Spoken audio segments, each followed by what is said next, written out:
nga nabanggit ni dating Speaker Bebot Alvarez sa attorney. Pero basahin ko lang yung buong konteksto kasi minsan naririnig lang natin yung kataga na nabanggit ni dating Speaker Alvarez attorney na i-withdraw ang inyong support sa Commander-in-Chief. So balikan ko lang kasi nag-ugat ito attorney doon sa sinasabi ng 1987 Constitution na role ng military na ipagtanggol ang Estado, ipagtanggol ang konstitusyon, ang taong bayan. So, nabanggit niya dito, and I quote, sabi niya dito, ako paulit-ulit kong binasa, naghanap ako ng probisyon doon kung ano bang tungkulin ng Armed Forces of the Philippines, AFP.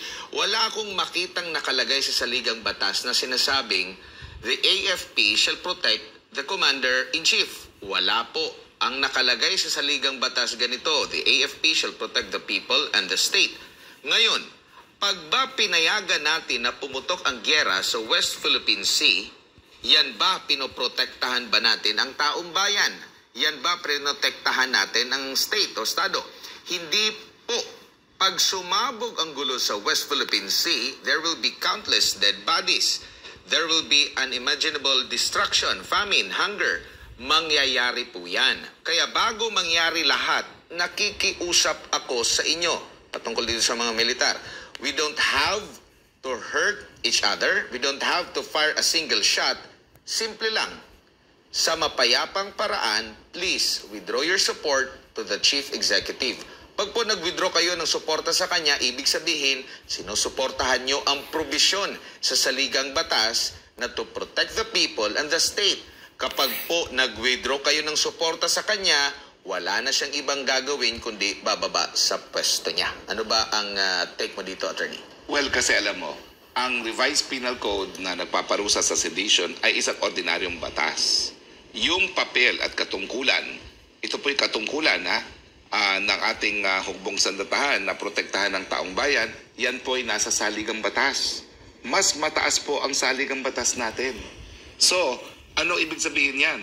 Kinilala na natin dahil sa ating kasaysayan noong 1986 na ang hukbong sandatahan ang siyang magbibigay ng proteksyon sa taong bayan. So kung meron talagang banta sa taong bayan, gaya ng kinakaladkad ang bayan natin para sa digmaan na wala naman tayong interes na magdudulot ng sangkatutak na kamatay. Hindi naman talaga sedisyon yan. Sinasakyan na naman para sirain si Alvarez.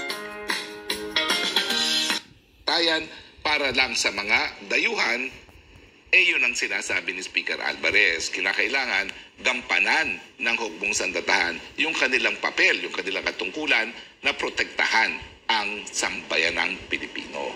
So, alam nyo talaga, yung sedition na yan, talagang itetest natin ngayon yan.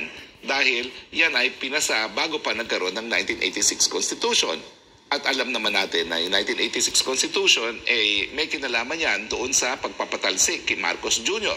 kung saan talaga naman pong nagkaroon ng kudita yan na nag-withdraw ng support si dating PC Chief na si Fidel Ramos at si dating Defense Secretary JPE. Pero bagamat ang gusto nilang gawin ay pulbusin yung mga renegade na mga kasundaluhan, protektahan ng taong bayan. Kaya nga po ang tawag sa nangyari noong 1986 ay people power. Pero make no mistake about it po, ang hukbong sandatahan ang bumitaw sa suporta kay Presidente Marcos Sr.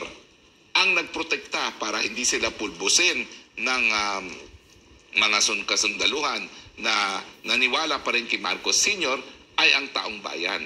Yung mga madre, yung mga ordinaryong mamamayan, marami po sa atin na inaroon sa nagbibigay ng pagkain, nagbibigay ng tubig, nagbibigay ng mga bulaklak doon sa mga kasundaluhan.